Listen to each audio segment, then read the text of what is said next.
Welcome back everyone. I figured I might as well talk about iOS 13.7, and this is a completely random update. I was not expecting it for it to come out today, but it did come out in a beta form. Now it was a pretty big update. I wasn't able to screenshot it, but as far as I know and from the IPA that's been out, it was about 4 gigs coming from 13.6.1. You do have to have the developer beta installed, so for iOS 13, so don't go and install it yet. It's no point. The official build probably will come out, in a couple of weeks, but there's one really big update with this specific thing, and it all has to do with COVID and what it is. And don't mind my index finger or whatever finger this is. And what this is basically for COVID and the exposure notifications. So if I go ahead and go into settings right here, and I go ahead and go down, as you can see, there's a new little toggle for exposure notifications. Now, this was also there, I think, in 13.6.1, but has now been moved straight into the front panel. And I'm curious to see if Apple will keep this even, a couple of years from now, because I can see this being a huge thing in order for people to be notified for these things. And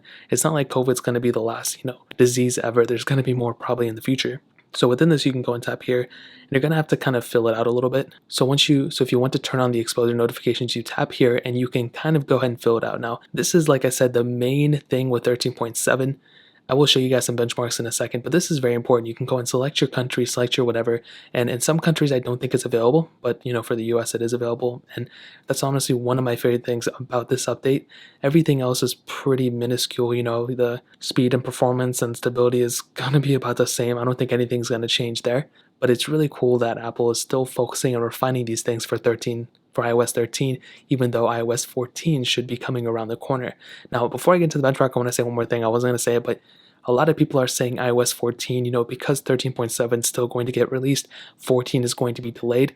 I don't even think those two things have anything to do with each other. Apple is still sometimes making updates for iOS 12. So just because they're focusing on there doesn't mean they're not focusing on the newer one, so keep that in mind. But they could still delay it. I don't know. In my opinion, they probably will, but I guess we'll just see. But I don't think it's directly related to iOS 13.7.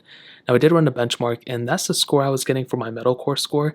I will show you the ones I was getting before. And that's actually the only benchmark I ran for the compute one. But for my CPU, as you can see, previously I had a single core score of 930 and a multi-core score of 2110.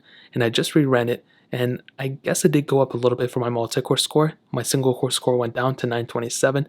Let me see if I'm reading that right. Yeah, so you're still going to be getting around the same performance. Maybe performance may be a little bit better on iOS 13.7, but regardless, it's going to be a very good performing phone still, and nothing's going to happen to it in terms of updating to iOS 13.7. So that's really pretty much it. If you guys have any questions or anything, let me know in the comment section below.